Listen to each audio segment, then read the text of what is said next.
Don't be afraid. Lock the doors. Turn out the lights and climb into bed.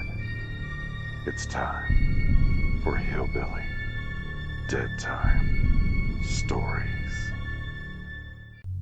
We've all seen movies that were said to have been based on actual events. Oftentimes we wonder how many of the events of the movie really happened and how much was embellished for dramatic effect. The Conjuring, the Amityville Horror, and The Exorcist. These movies were all said to have been based on actual events. In Steven Spielberg's movie Poltergeist, a suburban family find themselves in the midst of a storm of paranormal activity which has been stirred up by the restless spirits furious at the developer who desecrated their graves. But things like this don't happen in real life, or do they?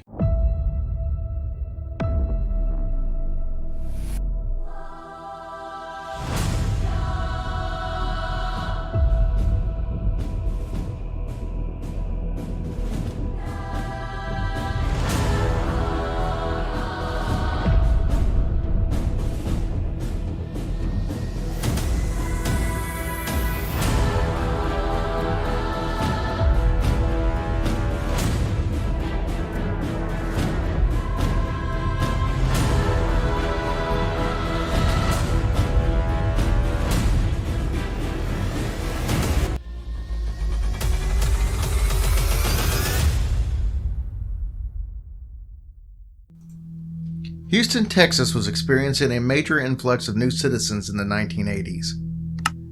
The suburbs in turn saw a boom in the construction of new neighborhoods to accommodate the new residents.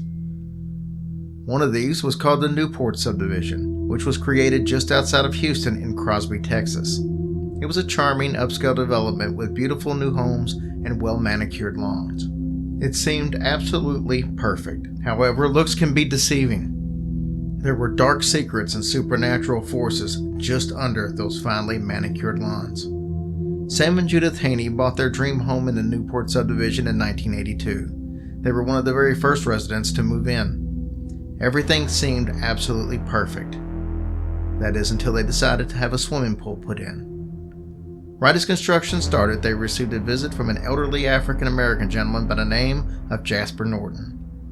He had noticed that they were about to start digging, and he felt that there was something about their property that they should know. There were bodies buried there. He knew this because he buried them there when he was a grave digger for Black Hope Cemetery during his teenage years. He went on to explain that the neighborhood, unbeknownst to their residents, was built over top of an African-American cemetery. The cemetery was primarily for former slaves, but also about 60 or so paupers were buried there, with the last bodies buried in 1939. The subdivision was built over top of the cemetery without removing the bodies.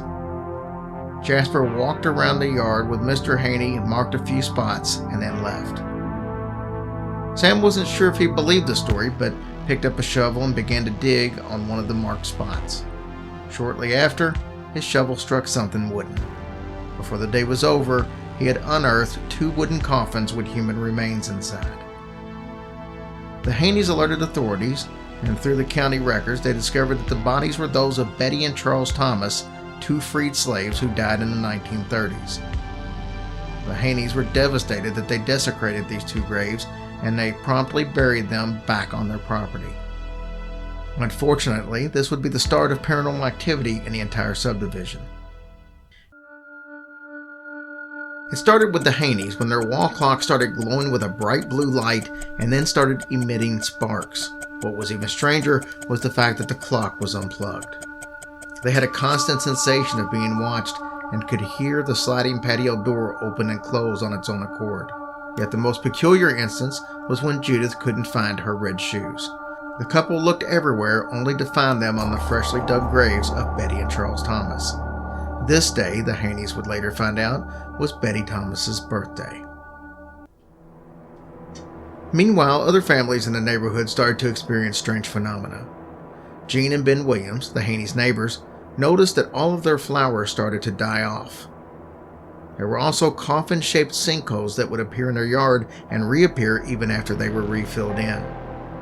The Williams home was filled with random cold spots even in the hottest days of the summer. Faucets would often turn themselves off and on, as well as toilets flushing by themselves. They heard footsteps and would see shadow people that would disappear into thin air. Then there was the stench of rotting flesh that would randomly come and go, and the overall feeling of dread that was in the house. The Haneys tried to sue the developers, but they lost the legal battle. The Williams wanted to move, but they had no money. They decided to sue as well, but knowing the Haneys' outcome, they decided that they needed more proof. Ben, Jean, and their 30-year-old daughter Trina decided to start digging in the yard under a gnarled oak tree, trying to find a body as their proof. Jean became overcome with illness and handed the shovel to Trina to continue. Trina was then overcome with a similar illness and was rushed to the hospital, where she died of a massive heart attack. The family was convinced that Trina's death was caused by the entities who had taken over their subdivision. They soon moved to Montana. They would eventually move back to Texas and write the book, The Black Hope Horror, detailing their experiences in the Newport subdivision.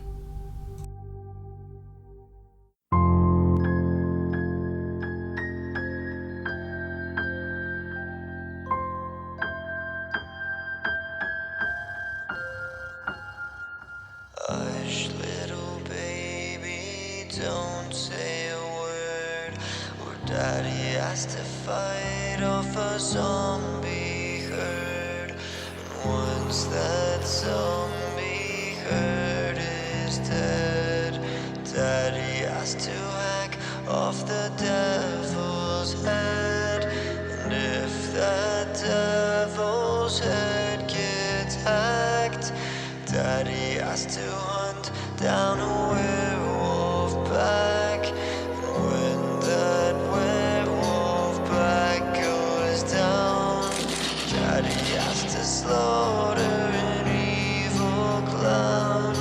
And after the evil clown is killed, Daddy has to take on a vampire guild.